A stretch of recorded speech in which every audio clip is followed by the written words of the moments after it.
जय हिंद। आज हम आपको बताने वाले हैं कि बिहार बोर्ड का जो मॉडल सेट है उसमें अकाउंटेंसी का जो क्वेश्चन है उसका आंसर क्या होगा। तो इसमें 100 क्वेश्चन है जिसको आप लोग वस्तुनिष्ठ प्रश्न कहते हैं। उसका आंसर हम बता रहे हैं आप लोगों को। आप लोग सबसे पहले यहाँ क्वेश्चन देख लीजिए। क्वेश्चन है, 1 नंबर क्वेश्चन है कि पूंजीगत प्रकृति की सभी प्राप्तियां दिखाई जाती है। तो याद रखिएगा, पूंजीगत प्रकृति की जो भी प्राप्तियां दिखाई जाएगी वो स्थिति विवरण यानी कि बैलेंस शीट में ही दिखाई जाती है। क्योंकि आपको याद होगा, आपने अगर पढ़ा होगा तो याद होगा, मैंने बताया भी था कि रिसीव एंड पेमेंट अकाउंट जो बनाए जाते हैं उसमें 2 तरह की प्राप्तियां होती है। एक आयगत होती है और एक पूंजीगत होती है। आयगत, व्ययगत और एक पूंजीगत होती है। तो पूंजीगत को बैलेंस शीट में दिखाया जाता है और आयगत व्ययगत जो होते हैं उसको आप इनकम एंड एक्सपेंडिचर में दिखाए जाते हैं। तो एक का जो आंसर हो जाएगा वो आपको बी नंबर स्थिति विवरण यानी कि बैलेंस शीट हो जाएगा। क्वेश्चन नंबर 2 पे हम लोग चलते हैं। अद्यत चंदे को दिखाया जाता है। अद्यत चंदे को दिखाया जाता है, कहाँ दिखाया जाता है? तो ध्यान रखिए, जब आपका चंदा बाकी रहता है, ठीक है, किसी के यहाँ, और आउटस्टैंडिंग मतलब बाकी चंदा, तो बाकी चंदा रहता है तो उसको, वो हमारे लिए एक प्रकार की संपत्ति हुई कि आज न कल देगा ही हमको वो, तो उसको एसेट साइड में दिखाया जाता है यानी कि संपत्ति भाग में। तो इसका ए नंबर ऑप्शन सही हो जाएगा। क्वेश्चन नंबर 3 की बात करते हैं। क्वेश्चन नंबर 3 की बात करें तो इसमें से कौन है जो लाभ न कमाने वाली संस्था नहीं है? याद रखिए, यहाँ पे नहीं लिखा हुआ है, ये नहीं लिखा हुआ है कि लाभ न कमाने वाली संस्था है। लाभ न कमाने वाली संस्था नहीं है। इसमें मारुति उद्योग जो है वो लाभ कमाने वाली संस्था है, अर्थात लाभ न कमाने वाली संस्था नहीं है। बाकी सब जो है वो लाभ न कमाने वाली संस्था है। एक मारुति उद्योग है जो लाभ कमाने वाली संस्था है। तो सी नंबर इसका आंसर सही हो जाएगा। क्वेश्चन नंबर 4 की बात करते हैं हम। क्वेश्चन नंबर 4 में कहा जाता है कि एक संस्थान द्वारा प्राप्त चंदा, याद रखिए, एक संस्था द्वारा प्राप्त चंदा, तो जब चंदा प्राप्त होता है तो ये हमारा आयगत प्राप्तियां होता है यानी कि रेवेन्यू रिसिप्ट होता है। तो बी नंबर इसका 4 का बी से ही होगा। 5 की बात करते हैं हम लोग। 5 में बोल रहा है कि निम्न में से कौन सा अलाभकारी संस्था है? अलाभकारी मतलब जो लाभ कमाने के उद्देश्य से नहीं बनाया गया है। तो यहाँ पे टाटा स्टील है, वो भी लाभ कमाने के उद्देश्य से है। जेट एयरवेज है, वो भी लाभ कमाने के उद्देश्य से है। एयर इंडिया है, वो भी लाभ कमाने के उद्देश्य से है। एक है बिहार अकादमिक परिषद, इंग्लिश में बोलते हैं बिहार एकेडमिक काउंसिल। ये जो है वो लाभ कमाने के उद्देश्य से नहीं किया गया है, अर्थात ये नॉन ट्रेडिंग ऑर्गेनाइजेशन है, गैर व्यापारिक संस्था, जिसका परिभाषा होता है ऐसी संस्था जिसका उद्देश्य लाभ कमाना ना होकर सिर्फ सेवा करना होगा। तो इस 5 का ए नंबर आंसर सही हो जाएगा। चलिए 6 की बात करते हैं हम। क्वेश्चन नंबर 6 में बोला जा रहा है कि एक क्लब द्वारा प्राप्त आजीवन शुल्क, तो एक क्लब द्वारा प्राप्त आजीवन शुल्क जो होता है वो पूंजीगत प्राप्तियां होती है। वो क्या होता है? पूंजीगत प्राप्तियां। 7 नंबर की बात करते हैं। 7 नंबर हम लोग चलते हैं। गैर व्यापारिक संस्थाओं में देयताओं पर परिसंपत्तियों के अधिक को कहते हैं। देखिए यहाँ लिखा है देयताओं मतलब कि लायबिलिटीज़ और परिसंपत्तियाँ मतलब एसेट्स। तो देयताओं पर परिसंपत्तियाँ का अधिक है, यानी परिसंपत्तियाँ यानी कि एसेट्स ज़्यादा है और लायबिलिटीज़ कम है। तो लायबिलिटीज़ साइड में दो चीज़ होते हैं, एक कैपिटल फंड भी होता है और उधर एसेट्स होता है, तो दोनों बराबर हो जाता है। तो यहाँ पे इसका होगा पूंजी निधि यानी कि कैपिटल फंड। ए 7 का ए सही होगा। 8 की बात करते हैं हम लोग। चालू वर्ष के दौरान अग्रिम प्राप्त चंदा है। चालू वर्ष के दौरान अग्रिम प्राप्त चंदा है। देखिए वर्ष अभी चल रहा है और हमने एडवांस किसी से ले लिया, तो एडवांस जब ले लिया तो वो तो हमारा एक प्रकार का दायित्व हो गया ना, हमने उससे एक्स्ट्रा ले लिया है, तो आज न कल तो उसको या तो सधाना है तो देना है, तो हमारे लिए वो दायित्व हो जाता है, यानी कि वो हमारा दायित्व है। इसमें सी नंबर आंसर 8 का सी होगा सही। 9 की बात करें हम, एक स्कूल द्वारा वार्षिकोत्सव के लिए प्राप्त किया गया चंदा माना जाना चाहिए। देखिए, अगर आप ऐसे ही चंदा ले रहे हैं तो वो आपको आयगत हो जाता है, लेकिन आप किसी खास उद्देश्य के लिए ले रहे हैं, ठीक है, आप किसी खास उद्देश्य के लिए अगर चंदा आप ले रहे हैं तो उद्देश्य है आपका, तो ये आपका पूंजीगत प्राप्तियां में चले जाती हैं, ये आपका पूंजीगत प्राप्तियां में चली जाती है। ऐसे इसको आप आयगत प्राप्तियां भी बोल सकते हैं, लेकिन यहाँ पे किसी विशेष खास उद्देश्य से है, इसलिए पूंजीगत प्राप्तियां में जाएगा, ए नंबर सही होगा। 9 की बात हम करें तो, सॉरी 9 तो हो गया, 10 की बात हम अगर करें तो एक सामान्य साझेदारी में साझेदारों की अधिकतम संख्या हो सकती है। तो याद रखिएगा, अगर सामान्य पार्टनरशिप होगा तो उसमें 50 होता है, लेकिन बैंकिंग सेक्टर होगा तो उसमें 10 होता है, ठीक है, बैंकिंग सेक्टर में 10, तो इसका आंसर हो जाएगा आपको ए नंबर 50। सामान्य साझेदारी इसलिए 50 होगा, अगर बैंकिंग सेक्टर होता तो 10 सही हो जाता, ए नंबर सही है। बात करते हैं क्वेश्चन नंबर 11 की। इनमें से कौन सा लाभ नियोजन है, यानी कि कौन सा लाभ नियोजन है। तो देखिए, इसमें से आप ध्यान रखिए कि लाभ नियोजन कौन है, ये क्वेश्चन में थोड़ा सा डाउट है कि भाई लाभ नियोजन है कौन। तो लाभ नियोजन में इसमें देखिए, आप जब एप्रोप्रिएशन अकाउंट जब बनाते हैं तो पूंजी पर ब्याज को ही लिखते हैं वहाँ पे, तो आप याद रखिएगा यहाँ पर पूंजी पर जो ब्याज होता है वही लाभ नियोजन कहलाता है, अर्थात इसका 11 का बी नंबर क्वेश्चन आंसर सही होगा। साझेदार द्वारा चालू खाता बनाया जाता है जब साझेदारों की पूंजी रखी जाती है। देखिए, चालू खाता तभी बनता है जब उसका कैपिटल फिक्स हो, यानी कि कैपिटल अस्थाई होता है, तो चालू खाता भी बनाते हैं और करंट ये फिक्स अकाउंट भी बनाते हैं, यानी कैपिटल अकाउंट भी बनाते हैं। तो यहाँ पे अस्थाई आधार पर ही सही होगा, जब पूंजी अस्थाई आधार पर रखा जाएगा तो साझेदार का चालू खाता भी बनाया जाता है, तो 12 का बी सही होगा। 13 में बोल रहा है साझेदारी संलेख के अभाव में साझेदार हकदार नहीं है। देखिए, साझेदारी संलेख अगर नहीं हो तो किसी को वेतन नहीं मिलेगा, कोई कमीशन नहीं मिलेगा, पूंजी पर ब्याज भी नहीं मिलेगा, तो उपयुक्त सभी तीनों सही है, उपयुक्त सभी तीनों सही है। 14 नंबर की हम बात करते हैं।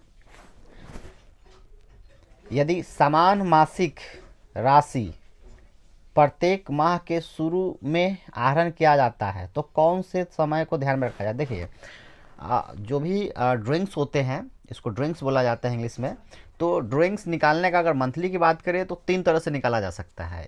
एक तो हर मंथ के पहली तारीख को, हर मंथ के बीच में और हर मंथ के लास्ट में। तो अगर मंथली की बात हो तो हर मंथ के अगर शुरू में निकाला जाता है तो ये सारे 6 महीना के लिए लगाया जाता है, याद रखिएगा।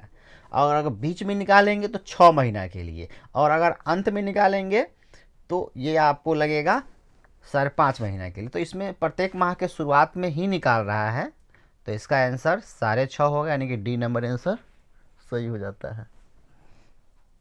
14 का हो गया। अब देखिए, अब 15 क्वेश्चन नंबर 15 को हम दिखा रहे हैं आपको। जब आहरण का समय न दिया हो तो आहरण पर ब्याज लगाया जाता है। देखिए, आहरण पर अगर समय नहीं दिया जा रहा, और देखिए इसमें कई तरह की बात आ जाती है, और आहरण पर अगर ब्याज नहीं दिया रहता है, समान भर अगर वर्ष भर अगर समान रूप से निकाला जाता है तो 6 महीने के लिए लगा दिया जाता है, याद रखिएगा, 6 महीने के लिए लगाया जाता है।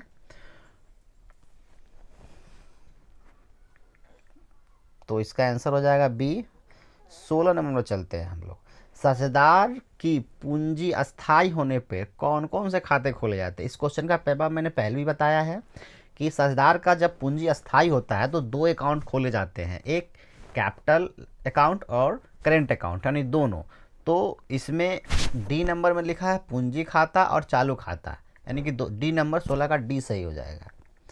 साझेदार के आहरण पर ब्याज, देखिए साझेदार के आहरण पर अगर ब्याज होता है तो वो व्यवसाय के लिए लाभ होता है, न कि हानि।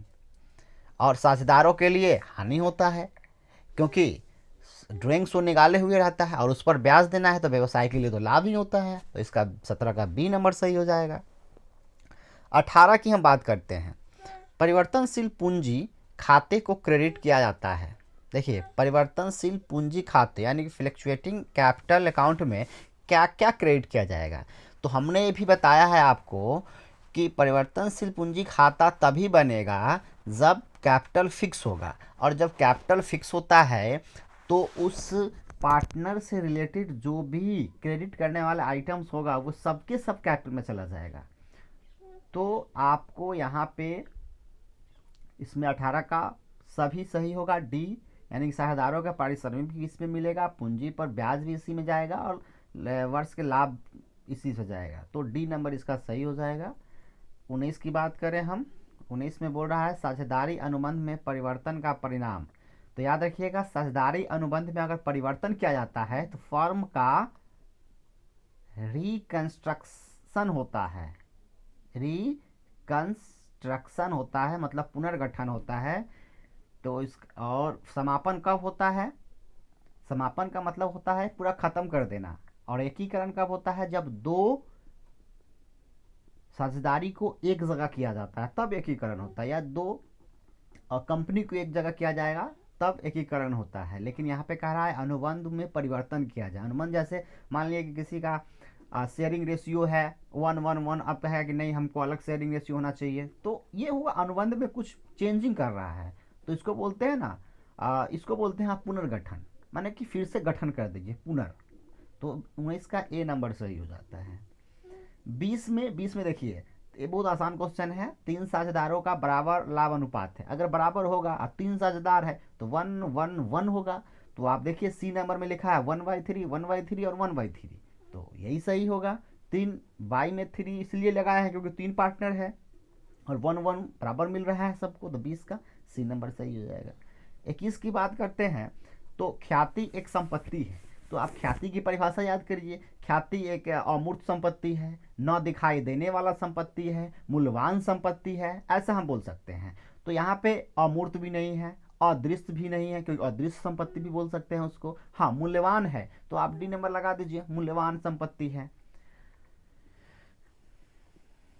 देखिए अब एक 22 नंबर का कह रहा है आपको कि अधिलाभ से आप क्या समझते हैं। तो देखिए अधिलाभ मतलब कि आप इसको अगर इंग्लिश में बात करेंगे तो सुपर प्रॉफिट, अधिलाभ मतलब सुपर प्रॉफिट हो जाता है।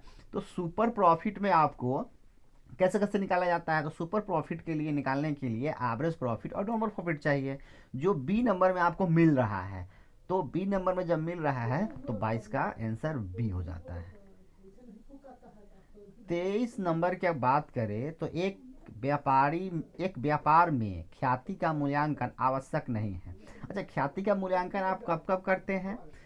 ख्याति का मूल्यांकन व्यवसाय को बेचते हैं तो स्वाभाविक है करना है, ठीक है। अगर आप संपदा मतलब संपत्ति का अगर निर्धारण करेंगे तो भी आप ख्याति का मूल्यांकन करेंगे, लेकिन दायित्व का अगर निर्धारण आप करेंगे तो ख्याति की मूल्यांकन करने की कोई जरूरत नहीं। दायित्व कितना है देख लीजिए, तो इसमें बी नंबर सही होगा। दायित्व के निर्धारण पर इसकी ख्याति के मूल्यांकन की कोई आवश्यकता नहीं होता है। 23 का बी हो गया। आप 24 नंबर का देखिए। 24 नंबर में कह रहा है कि साझेदार के पूंजी खाते को क्रेडिट किया जाता है। देखिए साझेदार के पूंजी खाते को क्रेडिट किया जाएगा, कब किया जाएगा? कब किया जाएगा? पूंजी पर पहला है पूंजी पर ब्याज से, दूसरा है आहरण पर ब्याज से, हानि में हिस्सा से और आहरण से। देखिए इसमें आंसर होगा ए नंबर। पूंजी पर ब्याज तब दिया जाता है ना, तो साझेदार का जो पूंजी खाता है उसको क्रेडिट कर दिया जाता है, उसी में डाल दिया जाता है। अब दूसरा ऑप्शन, तो ऑप्शन 24 का ए नंबर ही सही होगा, लेकिन मैं बी का भी बारे में बता देता हूँ और सी और डी के बारे में बता देता हूँ। आहरण पर जब ब्याज होगा तो साझेदार के पूंजी खाते को डेबिट कर दिया जाएगा, क्योंकि आहरण पर ब्याज जो है वो क्या है कि साझेदार व्यवसाय में देता है ब्याज, क्योंकि निकाले हुआ है। और हानि में भी जब हिस्सा होता है तो उसके खाते को, पूंजी खाते को डेबिट किया जाएगा, तभी तो उसको मतलब कि डेबिट किया जाएगा तो हानि का हिस्सा वही सहन कर पाएगा। तो 24 का आंसर यही सही होगा। 25 की बात हम अगर करें आप, 25 नए साझेदार द्वारा नगद में लाई गई ख्याति क्या कहलाता है? तो ये तो बहुत आसान क्वेश्चन है, प्रीमियम कहलाता है। तो सी नंबर 25 का सी सही होगा। अच्छा, अब आगे 26 नंबर क्वेश्चन है, दायित्व में कमी है। देखिए, दायित्व में अगर कमी हो गई तो हानि तो होगी नहीं भाई। दायित्व में अगर मान लेते हैं कमी हो जाएगी तो हानि नहीं हो सकता है। दायित्व में अगर कमी हो जाए तो व्यय भी नहीं हो सकता है, व्यय भी नहीं कह सकते हैं क्योंकि व्यय भी नहीं हो सकता है। और दायित्व में कमी हो जाए तो दायित्व भी नहीं कह सकते हैं। तो हमारे पास एक ही ऑप्शन बचता है डी, यानी कि लाभ होगा। तो डी ही ऑप्शन सही होगा, 26 का डी। 27 की हम बात करें अगर, तो 27 में कहा जा रहा है एक नए साझेदार के प्रवेश के समय सामान्य संचय हस्तांतरित किया जाता है। देखिए, जब भी कोई नया साझेदार प्रवेश करता है या फिर ओल्ड पार्टनर अगर किसी की मृत्यु हो जाता है या फिर अवकाश ग्रहण करता है, तो इन सभी सूरतों में आपको पुनः मूल्यांकन खाता बनाया जाता है। लेकिन पुनः मूल्यांकन खाता में इसको ट्रांसफर नहीं किया जाता है जनरल रिजर्व, इसको पुराने साझेदारों के पूंजी खाते में इसको क्या करते हैं, ट्रांसफर कर देते हैं। इसको क्या करते हैं, पुराने साझेदारों के पूंजी खाते में ट्रांसफर कर दिया जाता है। तो आपका 27 का बी सही हो जाएगा।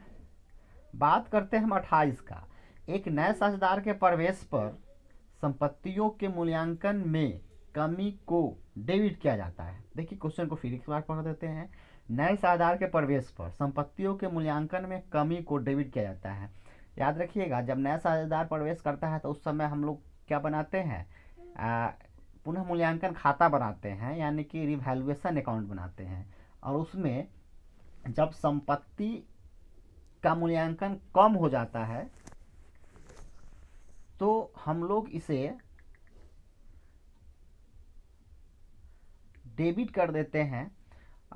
इसमें पुनः मूल्यांकन खाता होता है। संपत्ति की अगर वैल्यू कम हो जाए तो उसको पुनः मूल्यांकन खाता में हम लोग डाल देते हैं। तो 28 का सी नंबर सही हो जाएगा।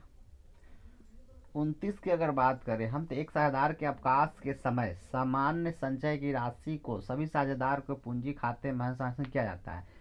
तो इसमें ऑप्शन है नए लाभ हानि अनुपात में, तो नहीं, नया लाभ हानि अनुपात में तो नहीं ट्रांसफर किया जाता है। दूसरा है पूंजी के अनुपात में। पूंजी के अनुपात में हो सकता था जब कोई पहले से कोई अनुबंध नहीं होता है तो, लेकिन यहाँ पे लिख दिया है पुराने लाभ अनुपात में। तो आपका ये जो है सी नंबर आंसर सही हो जाएगा। मतलब कि 29 का सी नंबर आंसर ही सही होगा। बात करते हैं हम 30 की। तो जब 30 की हम बात करते हैं तो इसमें ए बी सी 3 पार्टनर हैं जो 1/2, 1/3 और 1/6 के अनुपात में लाभ बांटते हैं। जब इसको आप सही कीजिएगा 1/2, 1/3 और 1/6 को, तो 1, 2 और 3 के अनुपात में हो जाता है। हाँ, 1, 2 और 3 यही रेशियो बनता है। और सी अवकाश ग्रहण करता है तो लाभ प्राप्ति क्या होगा, तो जब सी अनुपात वो चला जाएगा तो इसका न्यू रेशियो हो जाएगा 1, 2, सॉरी न्यू रेशियो हो जाएगा 2 और 3। तो ओल्ड वाला है 1, 2, सॉरी ओल्ड वाला है 3, 2, 1 और न्यू वाला है 3, 2। तो इसको जब आप गेनिंग रेशियो निकालिएगा तो 3 और 2 आएगा, मतलब 30 का सी नंबर आंसर सही हो जाता है। बात करते हैं हम 31 का, यदि अवकाश ग्रहण करने वाले साझेदार को अवकाश ग्रहण करने पर उसकी देय राशि का पूर्ण भुगतान नहीं किया जाता है तो शेष हस्तांतरित किया जाता है। देखिए, अवकाश ग्रहण करने वाला जो अवकाश ग्रहण करता है, अगर टोटल राशि आप नहीं दे पा रहे हैं उस समय, तो उसको पूंजी खाते में कैसे ट्रांसफर कीजिएगा, क्योंकि पूंजी खाते ही बनाकर ही तो आप उसका कितना देना है पता करते हैं। तो आप बैंक खाते में भी ट्रांसफर नहीं कर सकते हैं, उसको आप ऋण खाते में ट्रांसफर कर दीजिए। बोलिए कि हाँ भाई, हमारे यहाँ इतना दिन के बाद आपको मिलेगा, सब हम लोन अकाउंट में ट्रांसफर कर देते हैं, आपका मेरे यहाँ लोन रहेगा, मान लीजिए। तो 31 का ए नंबर सही हो जाएगा। बात करते हैं 32 का, तो साझेदार के अवकाश ग्रहण करने पर उसके हिस्से की ख्याति को शेष साझेदारों के मध्य अपलिखित किया जाता है। देखिए, जब साझेदार अवकाश ग्रहण करता है, ठीक है, तो उसके हिस्से की ख्याति को शेष साझेदारों के मध्य किया जाएगा कब? जितना ओल्ड पार्टनर जो होगा लाभ प्राप्ति अनुपात ग्रहण करेगा उतना ही वो ख्याति का हिस्सा अपलिखित करेगा। मतलब इसका 32 का सी सही हो जाएगा, 32 का सी सही हो जाएगा।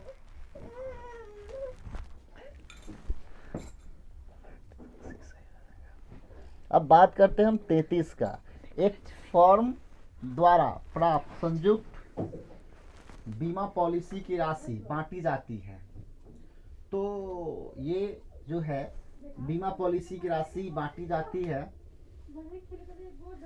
साझेदार के पुराने लाभ विभाजन अनुपात में, साझेदार के पुराने लाभ विभाजन अनुपात में ही बांटी जाती है। अब बात करते हैं हम 34 की। एक साझेदार की मृत्यु होने पर संयुक्त जीवन बीमा पॉलिसी को निम्न के पूंजी खाते में जमा किया जाता है। सिर्फ मृत साझेदार सहित सभी साझेदार के, शेष साझेदार के, शेष नहीं, ये सब गलत है। जब भी मृत्यु हो जाती है तो जो संयुक्त जीवन लाइफ इंश्योरेंस का जो पैसा मिलता है वो सभी साझेदार को, मृत सहित सभी साझेदार के खाते में ट्रांसफर किए जाते हैं। 34 का बी होता है, 34 का बी आंसर सही हो सकता है। 35 की हम बात करें तो किसी साझेदार की मृत्यु पर संपत्तियों के पुनः मूल्यांकन के लाभ को पूंजी खाते में जमा किया जाता है। देखिए किसी भी कोई जब मृत्यु हो जाती है किसी साझेदार के तो परिसंपत्तियों का पुनर्मूल्यांकन किया जाता है और पुनर्मूल्यांकन में लाभ हो जाता है। तो लाभ हो जाता है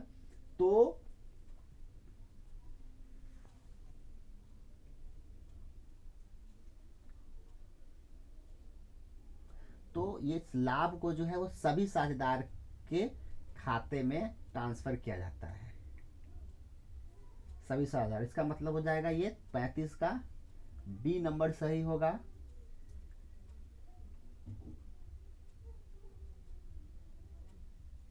पैंतीस का बी। चलिए 36 की हम बात करते हैं। 36 में कह रहा है कि एक्स वाई और जेड लाभ हानि को एक अनुपात में बांटती है। जेड की मृत्यु हो जाती है, एक्स वाई का नया अनुपात क्या होगा? तो भाई 1-1-1 तो है ही, अब वो मर जाता है तो फिर तो 1-1 ही बच जाएगा ना। तो इसका 36 का 20 नंबर सही होगा, बराबर बराबर ही रह जाएगा।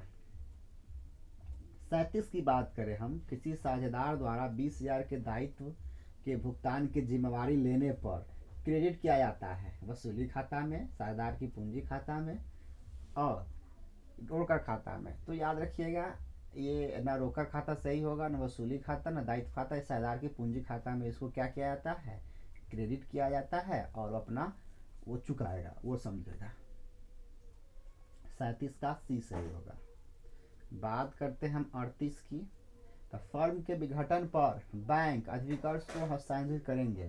जब फर्म का विघटन हो जाएगा तो बैंक अधिविकर्ष को बैंक खाते में ही ट्रांसफर करेंगे। बस यहाँ पे प्रॉब्लम यहाँ पे थोड़ा सा ये देखना है कि जब बैंक अधिविकर्ष होगा यानी कि बैंक ओवरड्राफ्ट होगा तो जब बैंक अकाउंट खोलेंगे तो इसको 2 के तरफ ना करके बाई के तरफ ट्रांसफर करेंगे, क्योंकि उल्टा ट्रांसफर करते हैं, क्योंकि ये प्रकार का एक हमारा दायित्व होता है ये।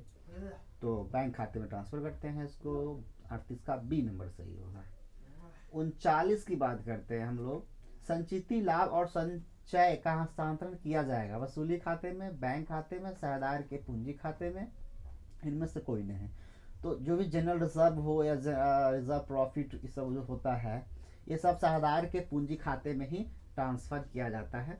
तो बी नंबर इसका 39 का बी सही होगा। 40 की बात करते हैं। फर्म के समापन पर वसूली खाते की हानि को किस खाते में डेबिट किया जाएगा? फर्म के समापन पर वसूली खाते की हानि को किस खाते में डेबिट किया जाएगा?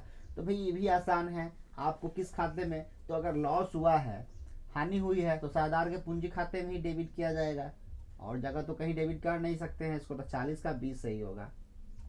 हम बात करते हैं 41 का। 41 में बोला जा रहा है कि साझेदारी फर्म के समापन के समय कृत्रिम संपत्तियों को हस्तांतरित किया जाता है।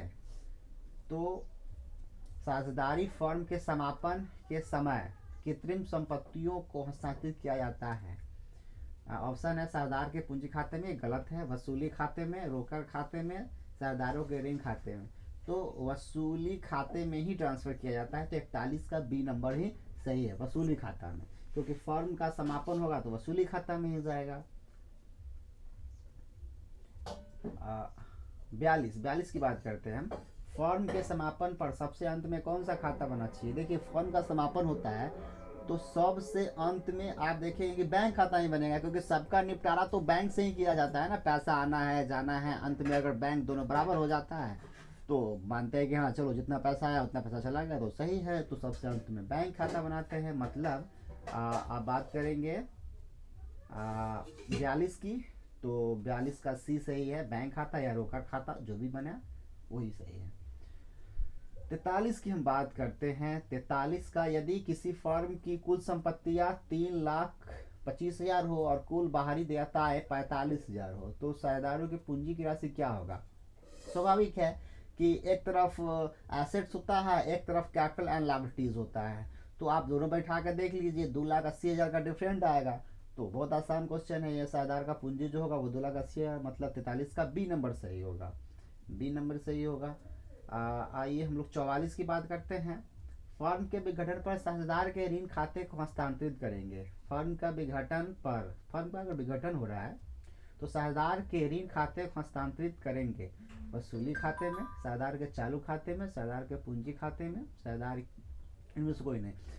देखिए, आप इसको जो है ना साझेदार के, आप इसको उसका लोन सेटलमेंट करना चाहते हैं साझेदार का तो उसमें भी कर सकते हैं, या फिर आपको चालू खाता अगर बना रहे हैं तो चालू खाता में आप कर सकते हैं।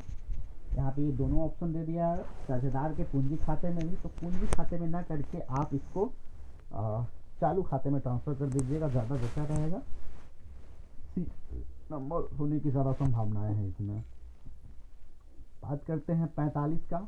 न्यायालय द्वारा एक साझेदार को दिवालिया घोषित किया जाना फर्म के लिए किस प्रकार के समापन के अंतर्गत आएगा? तो भैया न्यायालय द्वारा किया गया है तो न्यायालय द्वारा ही समापन होगा, तो ए नंबर सही हो जाएगा 45 का ये। 46 की बात करते हैं हम।